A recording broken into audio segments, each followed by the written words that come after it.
새롭게 주어진 하루의 시작에서 하나님의 위로가 가득하길 원합니다. 오늘 하루도 성도로 살아가길 원합니다. 다 함께 사도신경으로 우리의 신앙을 고백하겠습니다. 전능하사 천지를 만드신 하나님 아버지를 내가 믿사오며 그 외아들 우리 주 예수 그리스도를 믿사오니 이는 성령으로 잉태하사 동정녀 마리아에게 나시고 본디오 빌라도에게 고난을 받으사 십자가에 못 박혀 죽으시고 장사한 지 사흘 만에 죽은 자 가운데서 다시 살아나시며 하늘에 오르사 전능하신 하나님 우편에 앉아 계시다가 저리로서 산자와 죽은 자를 심판하러 오시리라. 성령을 믿사오며 거룩한 공예와 성도가 서로 교통하는 것과 죄를 사하여 주시는 것과 몸이 다시 사는 것과 영원히 사는 것을 믿사옵나이다. 아멘.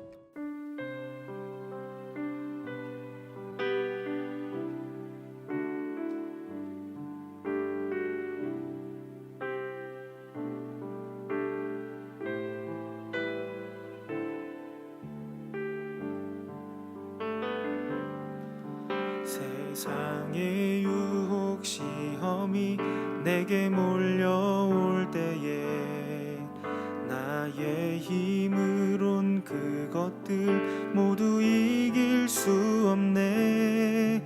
거대한 폭풍 가운데 위축된 나의 영혼 어찌할 바를 몰라 헤매이고 있을 때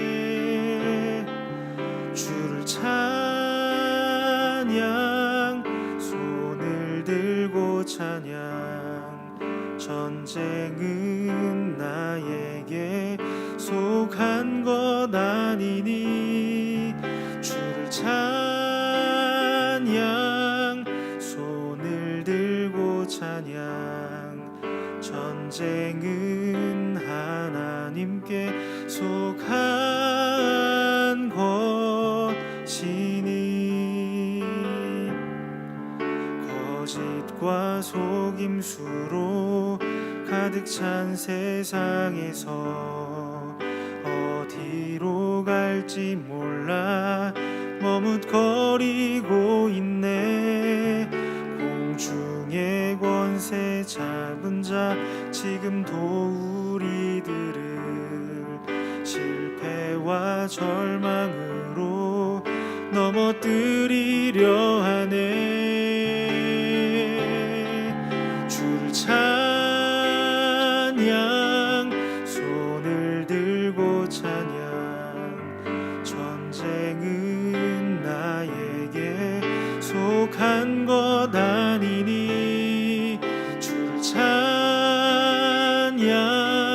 손을 들고 찬양 전쟁은 하나님께 속한 것이니 주위를 둘러보면 아무도 없는 듯 믿음의 눈을 들면 보이는 분 계시네. 지금도 내 안에서 역사하고 계시는 사망과 어둠의 권세 물리치신 예수님 주를 찬양 손을 들고 찬양 전쟁은 나에게 속한 것 아니니 주를 찬양 손을 들고 찬양 전쟁은 하나님께 속한 것이니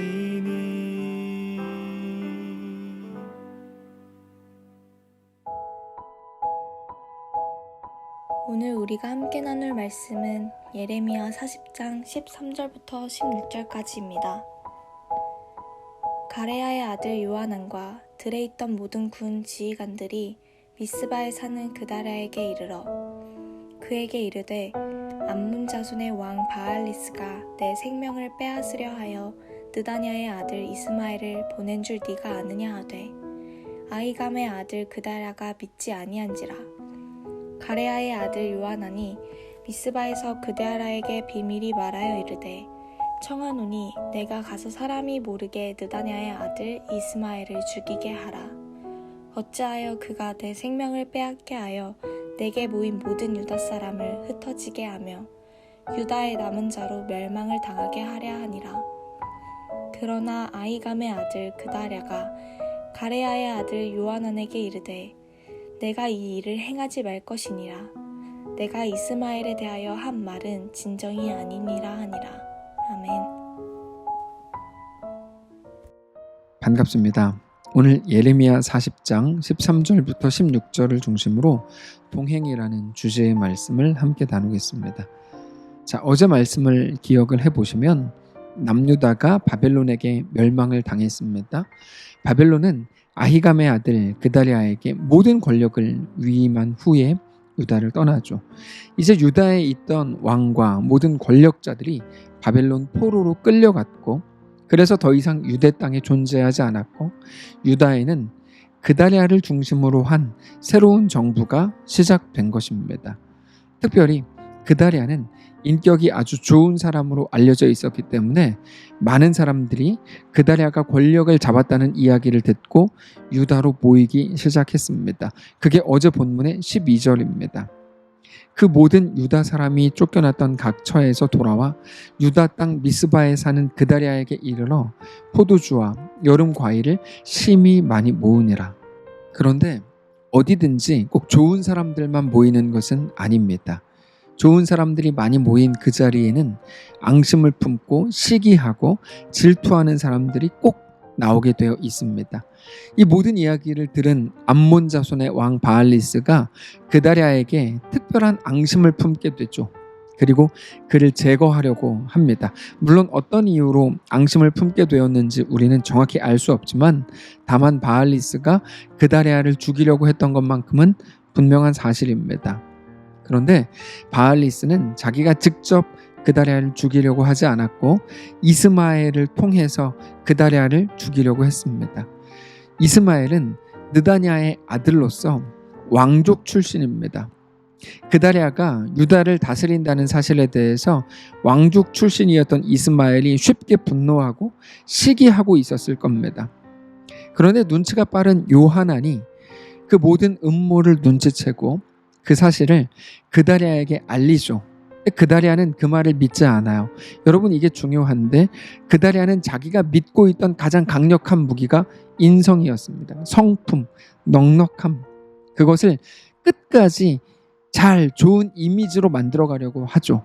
그래서 오늘 본문의 요하난과의 모든 대화를 보면 야, 그다랴 진짜 좋다, 진짜 착한 사람이다, 역시 그는 선한 사람이다, 이 이미지로 끝까지 가려고 하거든요.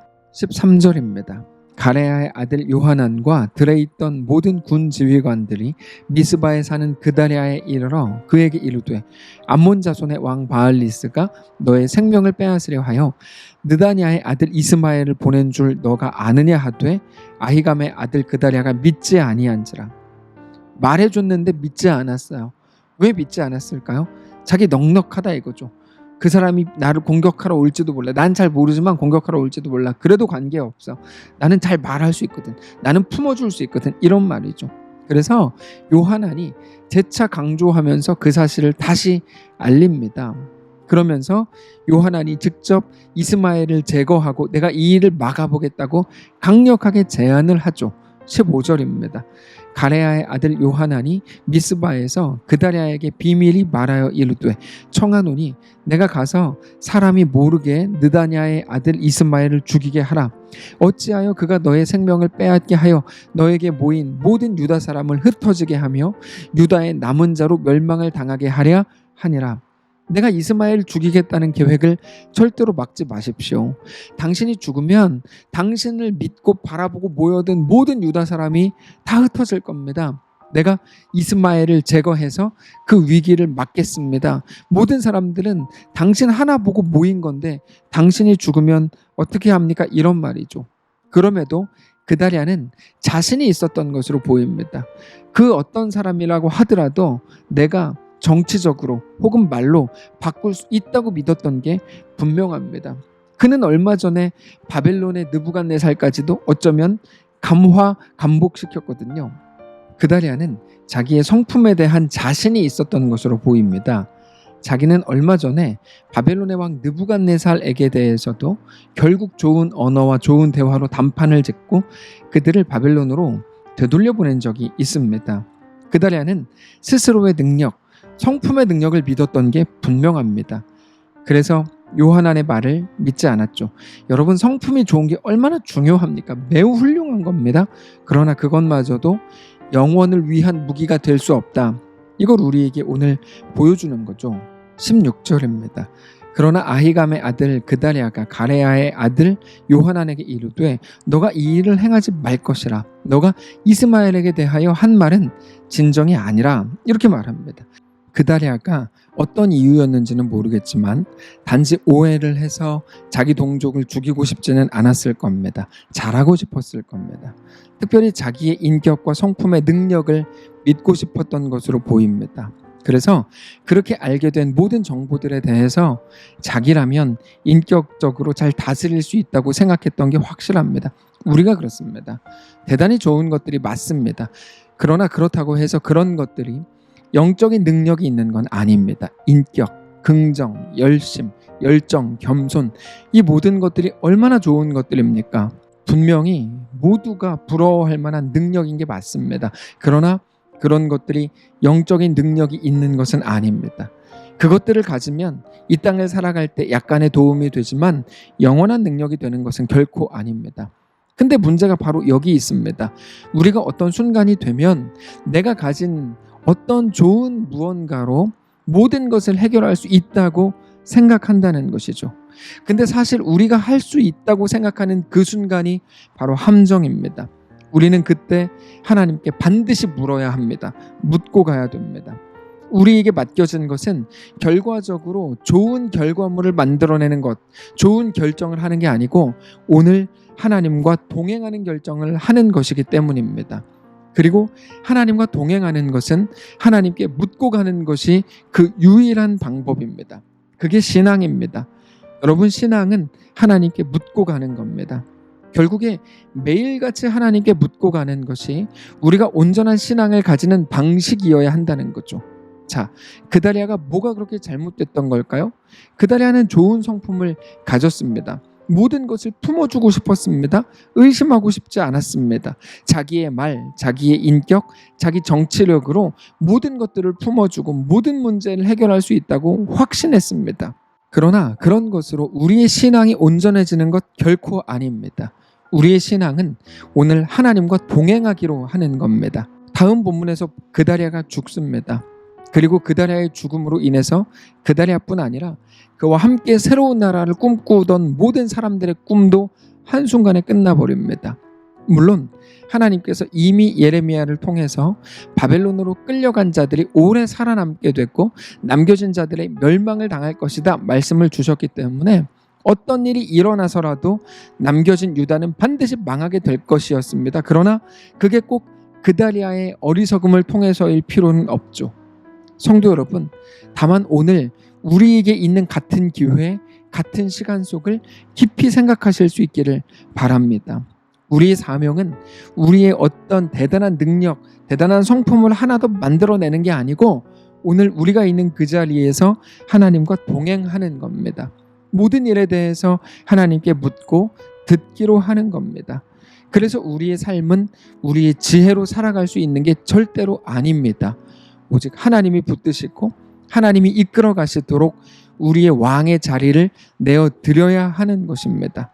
사랑하는 성도 여러분, 오늘 우리의 삶을 분명히 돌아보실 수 있기를 바랍니다. 그리고 그 자리에서 우리의 지혜나 우리의 방식, 우리의 인맥과 우리의 모든 좋은 것들을 동원하기 전에 하나님께 묻고 하나님의 뜻을 확인하면서 한 걸음씩 움직이시기 바랍니다. 그래서 우리의 그 작은 인생이 하나님 앞에 그렇게 위대하게 쓰여지는 주의 거룩한 성도들 되시기를 바랍니다. 기도하겠습니다. 살아계신 하나님, 우리의 삶을 붙드시기를 원합니다.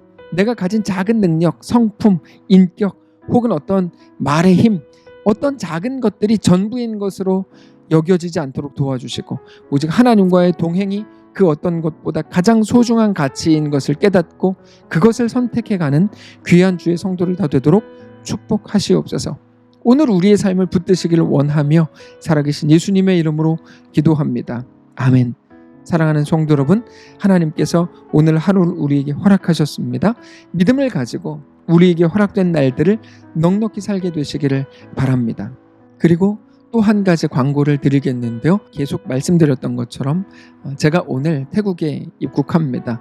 오늘부터 있게 될 약 20일간의 모든 여정을 통해 하나님께서 함께 하시고 하나님의 놀라운 은혜가 모든 여정 속에 그리고 우구막 선교지 한가운데 모든 오가는 과정 속에 함께 하시기를 꼭 기도해 주시기를 부탁드립니다. 감사합니다.